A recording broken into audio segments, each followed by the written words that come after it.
सभी लोगों को जय माता दी। हमारे चैनल का नाम है हमारी कीर्तन पूजा। तो मैं आप लोगों को कीर्तन से, पूजा से यही सारी जानकारी दूंगी। पूजा नियम, धार्मिक ही चैनल है तो हम धार्मिक की जानकारी आप लोगों को देंगे। तो आप लोग ज़रूर सुनिए और देखिए और मेरा सपोर्ट कीजिए जैसे आप लोग कर रहे हैं सपोर्ट। ऐसे ही सब लोग मेरा सपोर्ट कीजिए। जय माता दी सभी लोगों को, सभी धर्म प्रेमी को जय माता दी। मेरा यही है सभी लोगों से।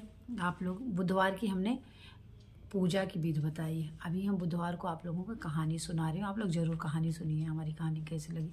बुधवार के व्रत अक्सर लोग नहीं रहते हैं, लेकिन रहना चाहिए।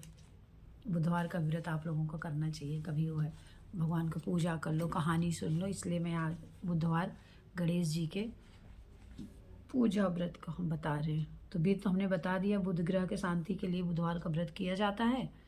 अभी मैं आप लोगों को कहानी सुना रही हूँ, तो ज़रूर आप लोग कहानी सुनिए और फिर बताइए। एक व्यक्ति अपने पत्नी को विदा कराने अपने ससुराल गया।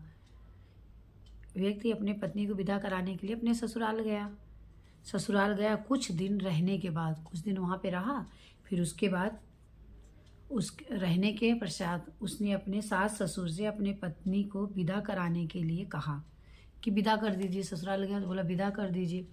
सास ससुर ने उसको मना किया कि आज बुधवार है तो बुधवार को हम नहीं विदाई करेंगे। सास ससुर ने और अन्य संबंधियों ने कहा कि आज बुधवार का दिन है तो आज के दिन विदाई नहीं होती। लड़की की विदाई बुधवार को नहीं की जाती है। पता है कि नहीं आप लोगों को, इसलिए बता रही हूँ। बुधवार को लड़की की विदाई नहीं होती। तो मतलब सभी लोगों ने उसको मना किया कि बुधवार को विदाई नहीं होती, पर वो हट कर दिया कि नहीं मुझे जाना है। उसने बुधवार को अपनी पत्नी को विदा करा के अपने ससुराल से निकला। ससुराल से निकल पड़ा। जब ससुराल से निकल पड़ा रास्ते में उसकी पत्नी को बहुत तेज से प्यास लगी। रास्ते में पत्नी को बहुत तेज से प्यास लगी। उसने अपने पति से कहा कि हे पतिदेव, मुझे प्यास लगी है, बहुत जोरों की प्यास लगी है। इतना सुनते ही उसके पति ने अपना लोटा लिया और बैलगाड़ी से जा रहे तो बैलगाड़ी से नीचे उतर कर अपने पत्नी के लिए पानी के लिए चला गया। दूर पानी के उसमें चला गया, कहीं पानी मिला, लोटा निकाल के लेके गया।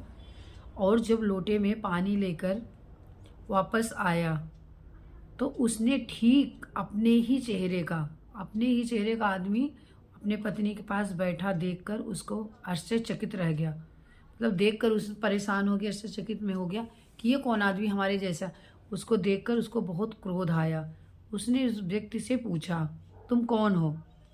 उस व्यक्ति ने बोला, मेरी पत्नी है, मैं अभी ससुराल से विदा करा के आ रहा हूँ। वह व्यक्ति ये सुनकर बहुत परेशान हो गया कि भगवान ये क्या है कि झूठा आदमी सच बन रहा है और मैं झूठा बन रहा हूँ। उनकी यह बात सुनकर पड़ोस के राजा के सिपाही आ गए। वो सिपाही आकर उसके पत्नी से पूछा, कौन तुम्हारा पति है? ये सब देखकर कि पत्नी चुप रह गई कि दोनों एक से चेहरे के हैं, मैं किसको बताऊं कौन मेरा पति है। वो कुछ नहीं बोली, चुप रह गई। ये बोला, परमेश्वर, यह क्या तुम्हारा लीला है?